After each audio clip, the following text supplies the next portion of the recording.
2시간에 걸쳐서 두려워하지 않는 방법이라고 하는 제목의 말씀을 나눈 적이 있었어요. 기억이 나세요? 네, 잘 잊어버려 주셔서 감사해요. 다음에 또 할게요. 네, 2시간에 걸쳐서 우리가 두려움을 이기는 방법, 첫 번째를 기도, 두 번째를 하나님을 경외하는 것이 두려움을 이기는 방법이다, 이런 것을 생각한 적이 있었습니다. 오늘도 계속해서 우리가 두려움을 이기는 방법이 무엇인지 신앙적인 방법을 같이 생각하면서 은혜를 나누려고 합니다. 세상에서 우리가 일반적으로 두려움을 이기기 위해서 사용하는 많은 방법들이 있죠. 얼마 전 신문을 읽다가 우리 사회가 갈수록 거칠어져가는 이 현상이 왜 일어나고 있는 현상이냐, 그것에 대해 분석한 기사를 본 적이 있었어요. 로이드 존스 목사님이 사람들이 세상을 살아가면서 두려워하는 몇 가지 이유를 이야기했는데, 첫 번째 이유가 자신이 유한하다는 의식, 이게 사람들을 두려워하도록 만든다는 거예요. 나는 얼마나 왜소한 존재인가, 변화는 큰 우주적인 변화라든지 아니면 엄청난 자연의 재해라든지 그 앞에서 인간이 아무리 굉장한 것 같아도 아무것도 아니거든요. 그리고 자기의 삶이 한계가 있다는 걸 느끼잖아요. 시간이 점점 흘러가면서 아무리 부인하려고 해도 또 한 해 늙은 줄로 믿습니다. 나이가 한 살 더 먹는다는 건 이제 여러분 천국이 그만큼 가까워지셨어요. 이럴 때 아멘을 하는 게 믿음이야, 사실은. 그 두려움이 그래서 온다는 거예요. 두 번째, 사람이 무지하다는 의식이 두려움의 원인이 된대요. 막 세상에 지식이 늘어난다. 어떤 사람들은 많이 하는 것 같은데 우리가 가만히 보면 우리 개개인은 지식이 너무 부족해요. 인생이 무의미하다는 의식이 주는 두려움도 있대요. 인생이 무의미하다. 열심히 평생을 자녀들을 키우고 고생하고 일하면서 나라가 좀 잘 되기를 원해서 사회나 국가가 좀 잘 되고 또 내 가정이 잘 되고 자녀들이 번성하기 위해서 열심히 노력했는데 어느 날 자녀도 날 모른 척하고 또 주변에 보니까 사회도 많이 바뀌어가지고 갑자기 내가 이루려고 했던 그런 사회가 아닌 거예요. 이게 내가 뭐 때문에 그렇게 죽자 사자 애들 교육한다고 내 인생을 다 투자해 가면서 그렇게 생고생을 하면서 살았나 하는 그런 무의미한 생각이 어느 순간에 들어올 수 있다는 거죠, 사람은. 내가 과연 이 인생을 다 살았는데 이 인생이 정말 의미가 있을까? 이런 생각이 사람들 마음속에 두려움을 가져다 준다는 거예요. 또 한 가지는 삶의 안전이 보장되어 있지 못하다, 이런 생각이 우리 안에 불안감이나 두려움을 가져다 준다는 거죠. 사람들이 두려움을 이기기 위해서, 이런 문제들로 일어나는 두려움을 이기기 위해서 다양한 방법들을 사용해요. 어떤 사람은 쾌락에 빠지기도 하고, 어떤 사람은 권력을 잡기도 하고, 더 큰 권력을 잡아서 내가 남들 위에 서면 되겠지, 이런 생각하는 거죠. 돈을 가지려고 하고 지식을 의존하죠. 근데 문제는 근원적으로 그런 것을 갖는다고 해서 두려움이 사라지냐? 가만히 보면 두려움이 안 사라지는 거예요. 아무리 지식을 가져도, 명예를 가져도, 인기를 가져도, 돈을 가져도 두려움이 안 없어져요. 다 마음속을 살펴보면 두려움이 있는 거예요. 최근에 보헤미안 랩소디라고 하는 영화를 목사님 한번 보세요라는 권유를 여러분에게서 받았어요. 그래서 이제 수백만 명이 봤다고, 저는 한 300만 명 이상 들었다고 그러면 영화를 보려고 해요. 왜 보냐면 무슨 생각을 하고 사람들이 사나 볼 수 있잖아요, 그죠? 그래서 그것도 몇백만 명 봤다고 그런다길래 한번 가서 봤어요. 기대감이 생겼어요. 사람들이 퀸의 음악을 좋아하는 이유를 신문이나 여러 기사들이 분석한 걸 봤어요. 그 기사의 내용이 이런 거더라고요. 기존의 질서를 떠나서 자신들만의 자유를 찾아 살아가는 사람들, 그런 사람들을 격려하는 거라요. 사회의 외톨이들이고 자유를 찾아서 내 마음대로 살려고 하다 보니까 버림받은 것 같은 이런 사람들에게 그들을 위로하는 음악이기 때문에 그들이 그걸 좋아한다, 이런 식의 많은 기사들을 봤습니다. 그리고 그 프레디 머큐리라고 하는 사람이 실제로 자기의 삶으로 그걸 보여줬다는 거예요. 자기 부모가 이 사람에게 조로아스터교라고 하는 그 종교의 가르침을 가르쳐요. 너는 바른 생각해야 되고 바른 말을 해야 되고 바른 행동을 해야 돼. 이게 조로아스터교에서 말하는 그런 교훈들인데 그걸 아들에게 가르쳐줘요. 이 아들이 그걸 갖다 거절해요. 아버지가 가르치는 그 교훈을 따라서 살지 않겠다고 자기 길로 뛰쳐나가는 거예요. 멀쩡하게 한 젊은 여자랑 같이 아름다운 사랑을 키우며 살던 사람이 그 사랑을 버려요. 그리고 갑자기 동성애에 빠져요. 그리고 돈을 많이 벌고 유명세가 있는데 그 유명세를 가지고 쾌락을 추구하고 타락된 삶을 살아가요. 근데 사람들이 그것이 결국 사람들의 자유를 상징하는 모습이라는 거예요. 근데 우리 크리스찬들은 너무나 잘 알죠. 그분이 그렇게 자유라고 생각하고 누리는 그 삶이라고 하는 것이 우리 크리스찬들의 눈에는 그렇게 보일 수밖에 없잖아요. 저것은 자유가 아니라 사실은 자기 안에 있는 죄의 본성을 억제하지 못해서 자기 안에서 자기를 흔들어대는 주인된 죄가 자기를 본성대로 움직이는 그것에 따라서 저지르는 죄악에 불과하다라고 하는 걸 우리가 그를 보면서 알 수가 있는 거예요. 결국 그로 인해서 동성애자들이 흔히 걸린다고 하는 이 에이즈에 걸려서 이분이 세상을 떠나요. 근데 사람들이 왜 그의 음악에 도대체 저토록 열광을 하나 이런 생각을 하면서 그 영화를 봤어요.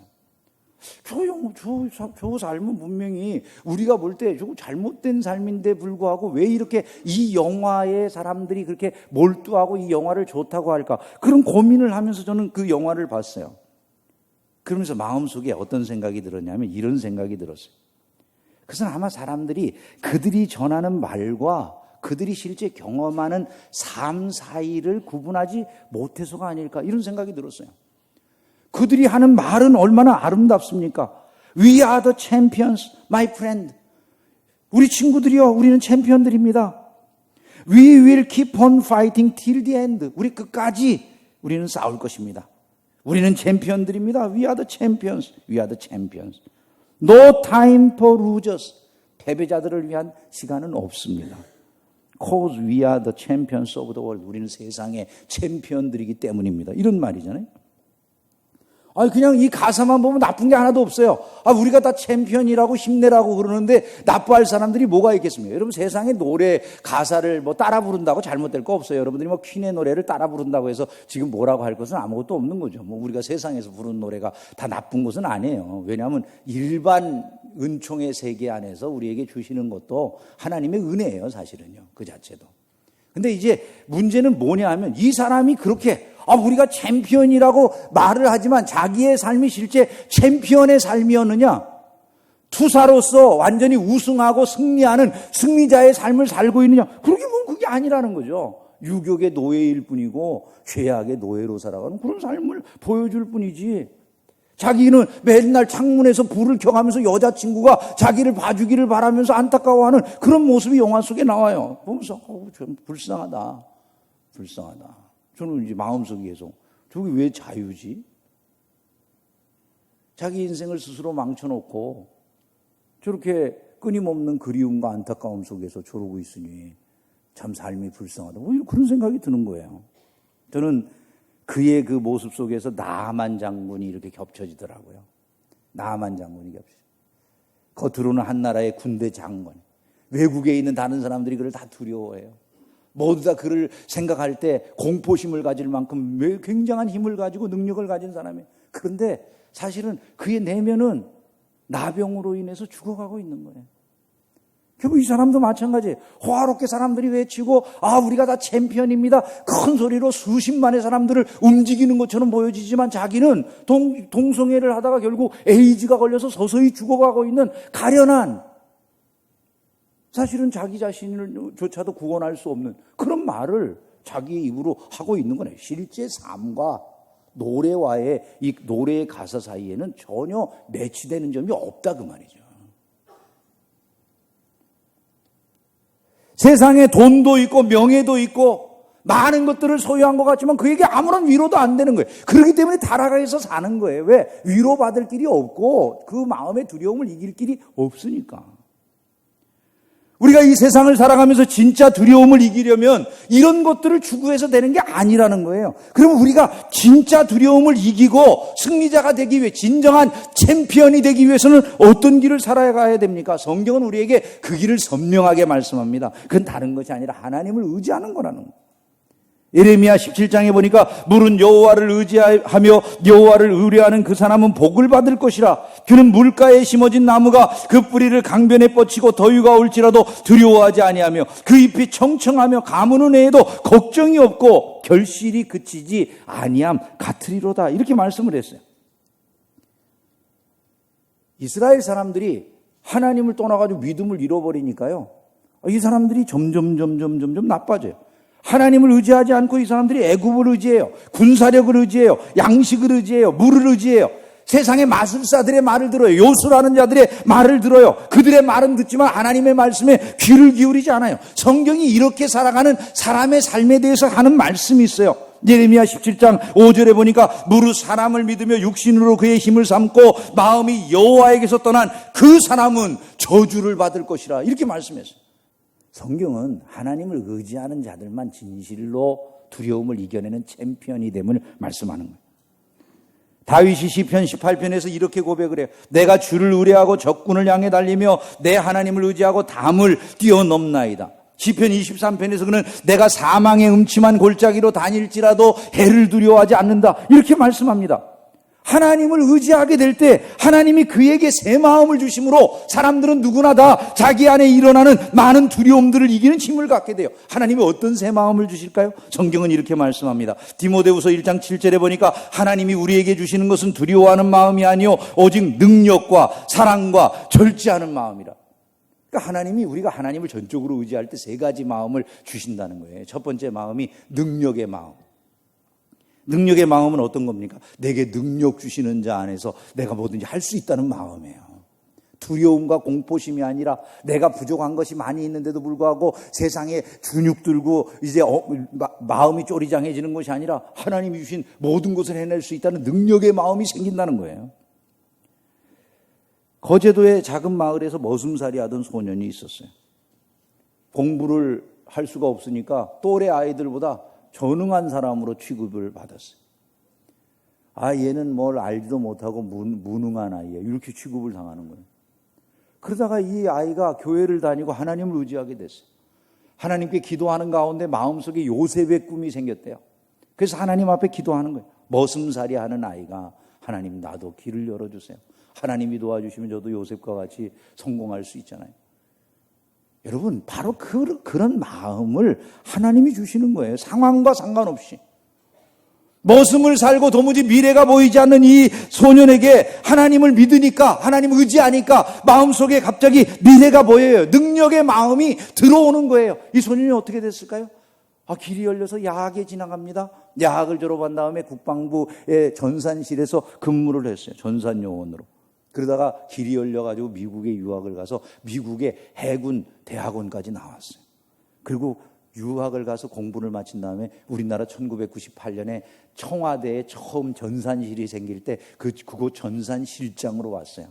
2010년도에는 카이스트의 교수로, 정교수로 부임을 하고 나중엔 부총장까지 한 주대준 박사가 바로 그런 분이에요. 머슴살이 하던 아무것도 배울 것이 없던 소년이 자기 또래들보다 훨씬 뛰어날 수 없었던 무능한 사람으로 여겨졌던 사람이 하나님을 의지하게 되었을 때 능력의 마음을 하나님이 그에게 주시는 거예요. 사랑의 마음을 주세요. 사랑의 마음. 하나님이 당신을 의지하는 자들에게 주시는 마음이 사랑의 마음이에요. 사랑의 마음이 없을 때 우리는 격한 반응을 보이게 될 때가 많아요. 두려움에 떨고 사랑의 마음이 없을 때 우리는 이 세상에 대해서 적개심을 갖고 이럴 수가 있어요. 근데 사랑의 마음이 들어오면 갑자기 그것을 이겨낼 수 있는 희망이 생기고 용기가 생기는 거예요. 절제하는 마음을 주신다고 그랬어요. 절제하는 마음. 통제할 수 있는 거예요, 자기를. 두려움이 들어오면 사람이 자기를 어쩔 줄 몰라요. 자기를 통제하지를 못해요. 어떻게 행동해야 될지, 보통 이 사람이 자기가 어떻게 행동해야 될지 통제를 못하게 되는 거예요. 두려우니까 그 두려움에 따라서 그냥 얼른 이 상황에서 벗어나고 싶은 그런 이상행동이 초래가 되는 거예요. 바로 그런 마음으로 행동하지 않도록 해주시는 게 하나님께서 우리 안에 주시는 마음이라는 거예요. 절제하는 마음을 통해서 자기가 통제된 그런 행동들을 할 수 있게 해주신다는 거예요. 성경에 보면 그것이 나와 있어요. 시편 56편에 보면 이제 시편의 기자가 삶을 살다가 두려움을 느낀 순간이 나와 있어요. 하나님이 내게 은혜를 베푸소서. 사람이 나를 삼키려고 종일 치며 압제하나이다. 내 원수가 종일 나를 삼키려 하며 나를 교만하게 치는 자들이 많사오니 내가 두려워. 여러분, 신자의 삶에도 두려움이 찾아올 때가 있다 그 말이죠. 그 두려움이 찾아올 때 우리는 어떻게 해야 됩니까? 하나님을 의지해야 된다. 지금 그 말씀을 드렸어요. 이 시편의 기자가 시편 56편 2절에서 하는 것이 바로 그거예요. 하나님을 의지해요. 내가 두려워하는 날에는 내가 주를 의지하리이다. 이렇게 말씀을 해요. 하나님 의지하고 하나님께 모든 것을 기대었더니 어떤 일이 벌어집니까?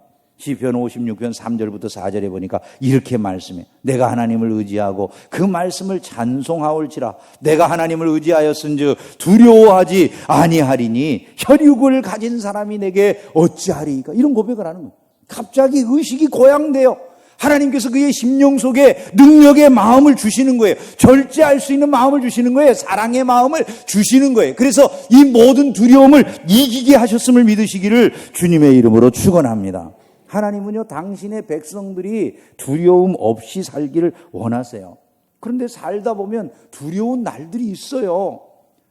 하나님은 분명히 우리에게 두려워하지 않는 삶을 살기를 원하시지만 살다 보면 두려워할 날들이 있어요. 그 두려워할 수밖에 없는 순간들을 우리가 어떻게 해석을 해야 되느냐, 이게 중요해요. 바울 사도는 이런 말씀을 우리에게 주고 있어요. 고린도후서 1장 8절에서 9절에 보면 형제들아 우리가 아시아에서 당한 환난을 너희가 모르기를 원하지 아니하노니, 같이 읽어보겠습니다. 힘에 겹도록 심한 고난을 당하여 살 소망까지 끊어지고 우리는 우리 자신이 사형 선고를 받은 줄 알았으니 이는 우리로 자기를 의지하지 말고 오직 죽은 자를 다시 살리시는 하나님만 의지하게 하심이라. 할렐루야. 여러분, 살 소망이 다 끊어지고 사형 선고가 내려진 것 같은 그런 순간의 두려움과 공포심의 그 모든 순간들이 왜 주어졌다고 말합니까? 우리를 의지하지 아니하고 하나님만 의지하게 하시기 위함이라는 거예요. 그러므로 그 순간에 하나님을 더 의지하는 신자들이 되기를 주님의 이름으로 축원합니다. 우리가 해야 될 일은 오직 한 가지인 것입니다. 하나님을 의뢰하는 것입니다. 두려움이 많은 사람들의 마음을 흔들어 놓고 있는 세상을 우리가 살고 있어요. 그때 신자가 해야 될 일은 다른 게 아니에요. 하나님을 의뢰하는 거예요. 의뢰한다는 것은 믿기에, 신뢰하기에 다 그냥 완전히 의지하는 것, 그에게 완전히 기대는 것을 말하는 거예요.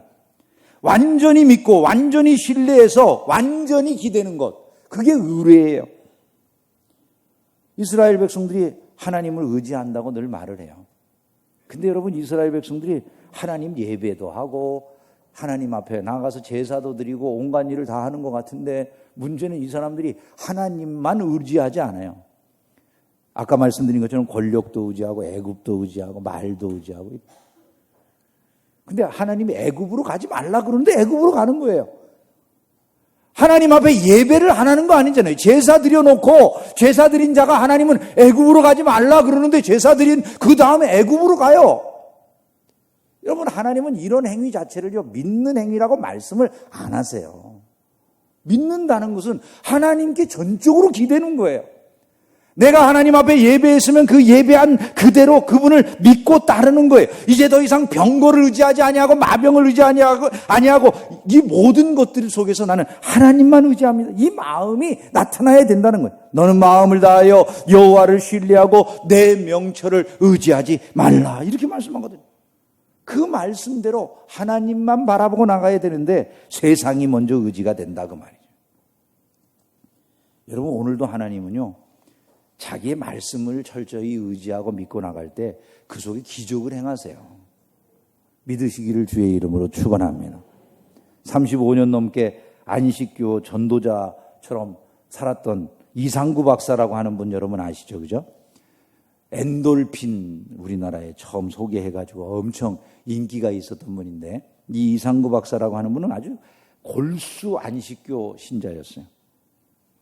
근데 이분이 최근에 개신교로 회심을 했다라고 하는 신문 보도가 나온 걸 봤습니다. 67년에 연세대학 의과대학 졸업한 다음에 70년에 미국으로 가서 미시간주 웨인 주립대라고 하는 곳에서 내과 전문의 과정을 하고, 또 76년에 UC 얼바인 대학에서 그 알레르기 전문의가 된 다음에 안식교 계통의 대학인 위머 칼리지라고 하는 곳에 교수가 되었대요. 그때부터 안식교인으로 이분이 이제 삶을 살았는데, 이분이 이제 계속해서 성경을 읽고 그러면서 마음에 갈등이 있었던 모양이죠. 안식교의 교리에 의하면 사람이 구원의 확신을 갖지 못하도록 돼 있대요. 구원의 확신이라고 하는 건 다 거짓된 가르침이라고 그렇게 안식교에서 가르친다는 거예요. 근데 자기가 경영하는 이 뉴스타트라고 하는 그곳, 사람들이 이제 뭐 음식이라든지 이런 걸 바꾸면서 몸을 치료하는 여기에 많은 암 환자들이 들어와 있는데 거기 안식교 교인으로서 육종암에 걸린 한 사람이 이제 그 뉴스타트라고 하는 그곳에 입원을 했대요. 이 사람에게 이제 치료를 하는 과정에서 그 육종암에 걸린 안식교인이 하는 말이 너무 두렵다고, 자기에게 2개월밖에 못 산다고 하는 이런 진단이 내려졌는데 2개월 후에 이 세상 떠나면은 내가 어디 가야 될지 모른다라고 하는 사실이 너무나 두렵다고 이야기를 하더라는 거예요. 그래서 이분이 이제 그 사람이 너무 두려워하니까 자기가 요한복음을 펼쳐놓고 이런저런 설명을 해가면서 구원의 확신을 갖도록 이분에게 그 마음의 평안을 주기 위해서 설명을 해줬다는 거예요. 요한복음에 있는 말씀을 그에게 설명을 해주고 그가 갑자기 내가 구원받았다고 말씀이 그것을 내게 약속한다고 확신을 딱 가졌는데 놀라운 게 육종암이 그냥 치료가 된 거예요. 깨끗하게 나아버렸다는 거예요.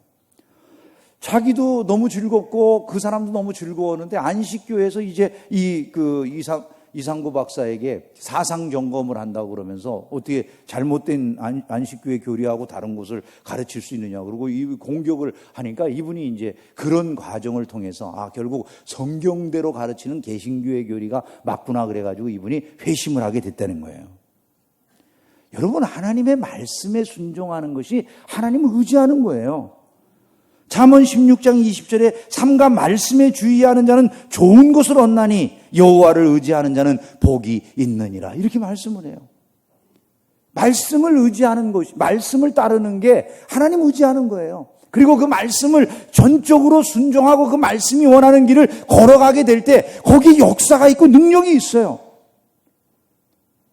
오늘 우리가 하나님을 전적으로 신뢰하고 그분에게 기대해야 된다는 것을 잊지 않기를 주님의 이름으로 축원합니다. 이상구 박사가 그래요. 치료의 근원, 생명의 근원이 하나님의 사랑에 있다.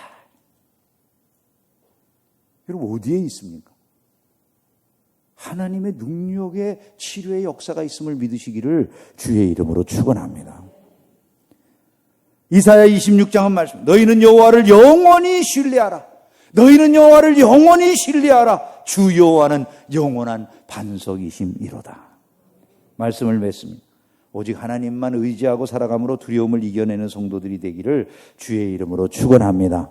우리가 의지하는 그 어떤 것도 두려움의 근원적인 해결책이 되지 못해요.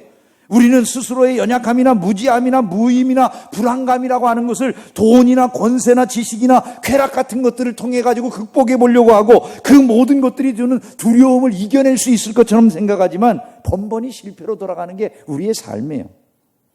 참으로 두려움을 이기려고 한다면 크시고 두려우신 하나님을 의지하는 길밖에 없음을 믿으시기를 주의 이름으로 축원합니다. 그때 그분이 능력의 마음, 우리에게 사랑의 마음, 절제하는 마음을 주셔서 모든 것을 이기게 하시는 거예요. 그때 우리는 이 노래를 부르겠죠. 보라, 하나님은 나의 구원이시라. 내가 신뢰하고 두려움이 없으리니 주 여호와는 나의 힘이시며 나의 노래시며 나의 구원이시미로다.